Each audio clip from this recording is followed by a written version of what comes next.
Hello everyone, this is Urvashi. Now we will do pedagogy of economics. Now we will continue our last topic which is lesson planning. हमने last अपनी video में मैंने आप लोगों को बताया था about the lesson planning. Lesson planning जो होती है वो एक इम्पॉर्टेंट होती है for the teacher. Lesson planning is very important for teachers to achieve their target. जो उनका टीचर का टारगेट क्या होता है कि अपने स्टूडेंट्स को जो भी उन्होंने नॉलेज दी है वो सभी उनको अंडरस्टैंड हो. जितनी उन्होंने नॉलेज टीचर ने अपनी प्रोवाइड करी है अपने स्टूडेंट्स को, तो वो स्टूडेंट्स को हेल्प करे आगे, उनको हर एक ईच एंड एवरी टॉपिक जो है वो समझ आए. ठीक है, तो उसमें हमने क्या करा था, उसके इम्पोर्टेंस करी थी हमने अबाउट द इम्पोर्टेंस क्या होती है लेसन प्लानिंग की. आज हम करेंगे characteristics of good lesson plan. Good lesson plan के कुछ करेक्टरिस्टिक्स होते हैं, वो क्या होते हैं. Number 1 is it is written lesson plan. जो लेसन प्लान होता है वो एक प्रॉपर रिटन वे में होता है. ये नहीं कि टीचर ऑरली माइंड में अपने पढ़ लिया है कि ये टॉपिक करवाऊंगी, ऐसे करवाऊंगी, इतने मिनट्स में ये टॉपिक कवर करवाना, ऐसा नहीं होता. टीचर जो है एक रिटन फॉर्म में पेन पेपर्स में, एक पेपर में, नोटबुक पे नोट करती है हर एक टॉपिक प्रॉपरली कि मंडे टू थर्सडे उनकी क्लास है, मंडे टू थर्सडे फ्राइडे तक उनकी क्लास है. तो 1 वीक में उन्होंने कैसे अपने टॉपिक को कवर करना है या पूरे यूनिट को कैसे कवर करना है.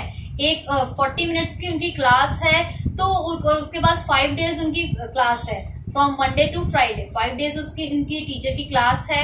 उसमें आपने 1 यूनिट जो है पूरा कवर करवाना है. एक दिन में कितने टॉपिक्स करवाने हैं, ठीक है, कि कैसे टॉपिक को इतना कि ये नहीं है कि टीचर ने पढ़ा दिया हो गया, तो स्टूडेंट्स को भी समझ आना चाहिए वो चीज. ठीक है, तो 1 वीक में उनकी जो क्लास है फ्रॉम मंडे टू फ्राइडे, तो कैसे उन्होंने 40 मिनट्स की क्लास में अपने स्टूडेंट को कैसे पढ़ाना है, कितने टॉपिक एक दिन में करवाने हैं, कितने मेथड्स किस मेथड से करवाना है, तो वो एक प्रॉपर रिटन फॉर्म में कर लेती है. टीचर को से लिख लेती है कि कैसे उन्हें सारी चीजें कवर करनी है. Second is good knowledge of lesson plan. Good lesson plan की प्रॉपर एक अच्छी नॉलेज हो जाती है टीचर को, या फिर कह सकते हैं कि इसलिए टीचर जो है गाइड अपने जो ऊपर अवर हमारे जो हेड हैं या फिर जो बहुत ही एक्सपीरियंस टीचर्स है उनसे भी हेल्प लेती है लेसन प्लान को मेंटेन करने के लिए. कैसे मैं लेसन प्लान को मेंटेन करूं, तो उन्हें एक अच्छी नॉलेज मिल जाती है अपने एक्सपर्ट्स जो होते हैं और अपने जो एक्सपीरियंस टीचर्स होते हैं उनसे. नेक्स्ट है हमारा aim of lesson should be clear. जो हमारा लेसन प्लान का एम है लेसन का, वो एकदम हमें क्लियर होना चाहिए. टीचर को अपने लेसन का एम जो है, एक मोटिव है, ऑब्जेक्टिव है, वो पूरा क्लियर होना चाहिए. अगर टीचर को ही वो क्लियर नहीं होगा ऑब्जेक्टिव, वो समझ नहीं पा रही है क्या मैंने कैसे करवाना है, कैसे मैंने क्लास में एडजस्टमेंट करनी है, तो वो एक कह सकते हैं प्रॉब्लम आ जाती है टीचर के लिए. It's not good for the teacher. ठीक है, तो आपका जो एम होगा, आप क्लास में आप पढ़ा रहे हैं अपने स्टूडेंट्स को, तो वो क्लियर होना चाहिए. नेक्स्ट है हमारा utilization of more than 1 method. ये नहीं है कि आप क्लास में एक ही मेथड से पढ़ाएंगे. ठीक है, आप लेक्चर मेथड के थ्रू पढ़ा सकते हैं. ठीक है, आप प्रोजेक्ट मेथड के थ्रू, अपनी डिस्कशन मेथड के थ्रू, किसी भी मेथड से, ये नहीं है कि सिर्फ एक ही मेथड को फॉलो करना है. आप टीचर को जैसे अच्छा लगे अपने स्टूडेंट्स को पढ़ाना, जिस वे से, जिस मेथड से स्टूडेंट्स को इसलिए समझ आ रहा है, टीचर उसी मेथड से अपने स्टूडेंट्स को पढ़ा सकते हैं.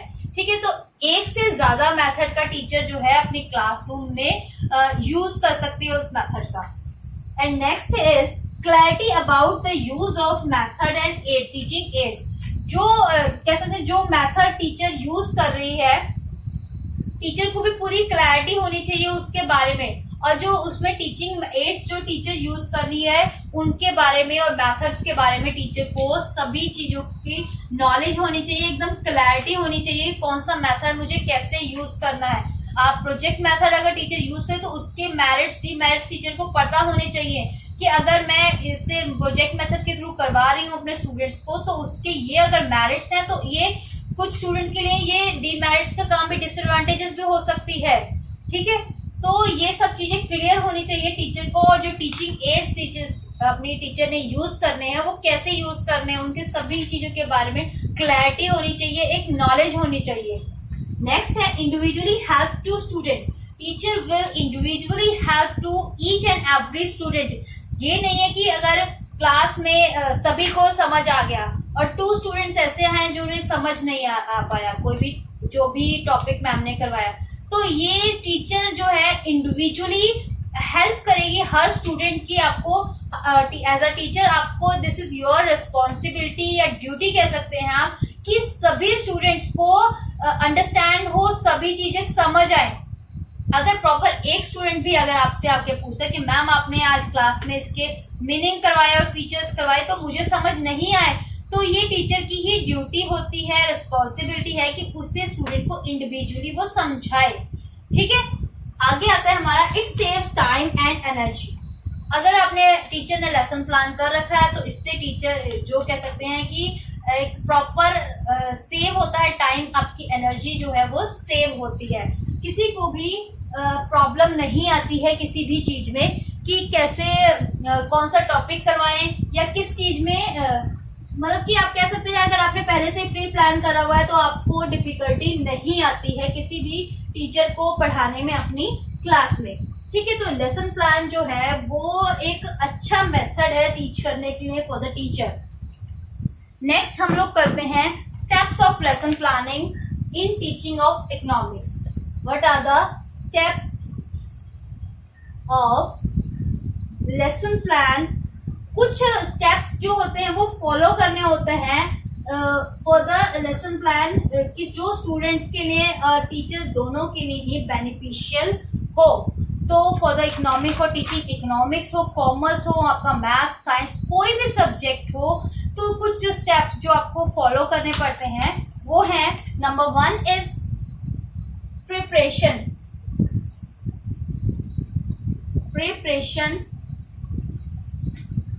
and statement of aim। Preparation and statement of aim. तो इसमें क्या आ जाता है प्रिपरेशन में? पहले आपको बताती हूँ व्हाट इज प्रिपरेशन में। ये मान लीजिए आपका पार्ट ए है, फर्स्ट पॉइंट का है, स्टेटमेंट ऑफ बी इज आपका सेकेंड पॉइंट आ जाता है। तो इस स्टेप में क्या होता है, आप क्लास में आए, ठीक है, आप बच्चों की अपने स्टूडेंट्स की प्रीवियस नॉलेज चेक करते हैं पहले कि कितनी नॉलेज उन्हें प्रीवियस क्लास में या प्रीवियस आपने जो क्लास अपने स्टूडेंट्स की ली थी या टॉपिक जो प्रीवियस करवाया था उसके बारे में अपने आपके स्टूडेंट्स को कितनी नॉलेज है। ठीक है, उसके रिलेटेड आप क्वेश्चंस पुट करते हैं, स्टूडेंट्स का कैसे उसका आंसर दे रहे हैं स्टूडेंट्स या नहीं दे रहे हैं। ठीक है, तो प्रिपरेशन में क्या करते हैं, स्टूडेंट्स के लास्ट जो क्वेश्चंस होते हैं उनको कह सकते हैं आप लोग, टीचर जो है वो चेक करती है कि लास्ट मैंने ये टॉपिक करवाया था या फिर मैंने प्रीवियस ईयर में ये टॉपिक करवाया था, स्टूडेंट्स की प्रीवियस ईयर की नॉलेज जो है क्लास की प्रीवियस टॉपिक की वो उनको कितना समझ आया था या नहीं। उसके बाद आता है हमारा statement of aim. Statement of aim में टीचर ने पहले अपना चेक कर लिया स्टूडेंट्स की प्रीवियस नॉलेज, आज क्वेश्चंस पूछे, उनको कुछ थोड़ा सा डाउट था वो उनका क्लियर करा। उसके बाद आया सेकंड स्टेटमेंट ऑफ एम। इसमें जो टीचर है वो आपको बताती है कि क्या आपका एम है, क्या आपने न्यू टॉपिक पढ़ना है, अबाउट द न्यू टॉपिक या न्यू टेक्निक या न्यू यूजेस जो हम पढ़ेंगे आगे, कितने मेथड्स हम न्यू जो कह सकते हैं न्यू नॉलेज जो कह सकते हैं आप कि क्या हम नेक्स्ट पढ़ेंगे। आपने प्रीवियस में जो ये पढ़ा वो ये था, उसके आगे जो हम न्यू नॉलेज गेन करेंगे वो आता है स्टेटमेंट ऑफ एम। हमारा ये एम है, न्यू टॉपिक जो है ये हमारा एम है, इसको हमें कैसे कवर करना है, क्या इसमें पॉइंट्स होंगे, क्या इसमें न्यू आपको चीजें जानने को मिलेंगी। ठीक है, तो ये हो गया preparation and statement of aim. Number 2 is presentation.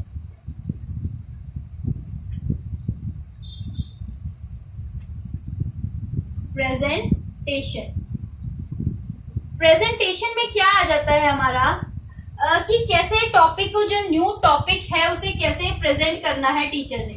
ठीक है, कि कैसे क्या क्या उसको स्टार्ट कैसे इतने इजी लेवल से पहले आप थोड़ा सा इसका मीनिंग बताओगे। ठीक है, कि ये इसका मीनिंग है, आपका ये टॉपिक है, इसका मीनिंग ये है, ये किस किस ऑथर से या कुछ ऑथर्स थे उन्होंने इसके बारे में बताया, उनको definition the.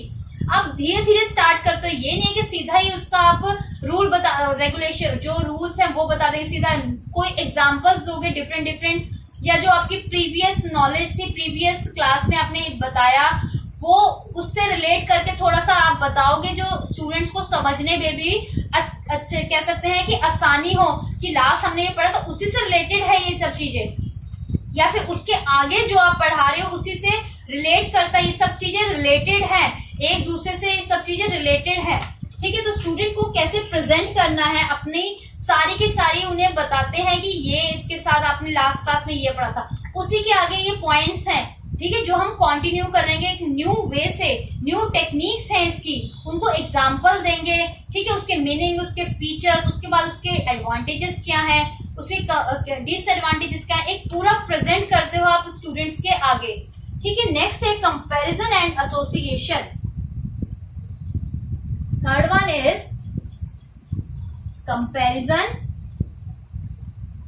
And association. Comparison and association, जैसे मैंने आपको प्रेजेंटेशन में बताया कि आपकी टीचर आपको सारा प्रेजेंट करेगी, थोड़ा रिलेट करेगी, आपको एग्जांपल भी देती रहेगी कि जो आपने लास्ट टॉपिक में अपने प्रीवियस नॉलेज जो आपकी चेक कर रही थी टीचर, आपने क्वेश्चंस पूछे थे उसी से रिलेटेड ये टॉपिक था, तो उसमें कंपैरिजन भी टीचर करेगी कि आपने लास्ट ये पढ़ा था, उसकी न्यू टेक्निक्स ये है। ठीक है, इनको जो आपने लास्ट में ये करा था तो इसको आप इस वे से भी इन क्वेश्चंस को कर सकते हैं। ठीक है, उनको कंपैरिजन कराया जाता है। Incident and comparative method use and correlated so the subject to the student is absolutely clear to them, कि आपने ये पढ़ा था नेक्स्ट प्रीवियस क्लास में, आप प्रेजेंटली आज ये पढ़ा, इन दोनों को कोरिलेट करती है, जो स्टूडेंट को इजिली समझ आए, उनके जो डाउट्स हैं वो इजिली क्लियर हो जाए। नेक्स्ट आता है हमारा generalization. Fourth one is generalization. Generalization में क्या आता है हमारा,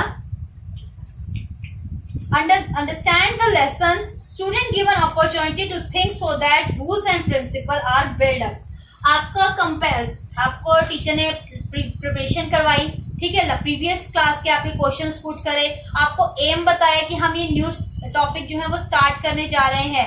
ठीक है, इसमें ये चीज आएंगी, उसके बाद उसे प्रेजेंट किया कि ये टॉपिक में इसके क्या मीनिंग है, उसको एग्जांपल्स देके बताया, उसको कंपैरिजन किया अपने प्रीवियस टॉपिक के साथ कि स्टूडेंट को कैसे इजिली अंडरस्टैंड, उनका जो क्लियर हो टॉपिक, अपने पुराना जो प्रीवियस टॉपिक था उससे क्लियर करवाया, उसके कोरिलेट किया उसके साथ कि ये दोनों सेम है बट इसकी न्यू टेक्निक्स आपको बताई, आप टीचर ने बताई।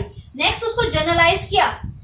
जर्नलाइजेशन में आता है student will understand the topic, student को क्लियर हो गया सारा का सारा, तो उसमें जो स्टूडेंट्स को बहुत सारी अलग अपॉर्चुनिटीज मिलती है कि जो उसके स्टूडेंट्स हैं खुद उसके rules technique and new innovation के थ्रू उनके रूल्स को निकाले या उसके प्रिंसिपल्स को बिल्डअप करें कि हमने ये प्रीवियस नॉलेज में पढ़ा था, प्रीवियस अपनी क्लास में हमने ये पढ़ा, आज हमने ये पढ़ा, उन दोनों को कंपेयर किया, ये दोनों एक जैसे हैं बट उनको कोरिलेट करके, मतलब जैसे टीचर ने आपको समझाया एग्जांपल्स देके, तो आप खुद उसको रूल्स को, उसके जो रूल्स को न्यू इनोवेटिव मेथड के थ्रू करो। स्टूडेंट में जर्नलाइजेशन में क्या आ जाता है कि स्टूडेंट जो है जर्नलाइज करते हैं, अपने कंसेप्ट को क्लियर करते हैं कि ये हमें अपना जो टॉपिक था वो क्लियर हो गया है। नेक्स्ट इसमें जो ये प्रिंसिपल है या फिर ये रूल्स लग रहे हैं, अगर हम इन रूल्स को ऐसे करें तो ये रूल्स ऐसे भी सही आंसर दे सकते हैं। ठीक है, तो इसमें जर्नलाइजेशन में स्टूडेंट जो है जर्नलाइज करते हैं अपने न्यू प्रिंसिपल्स को, अपॉर्चुनिटी मिलती है स्टूडेंट्स को अपने प्रिंसिपल्स को बिल्डअप करने की।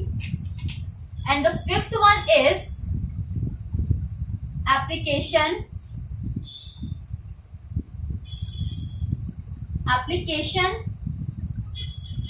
and recapitalization।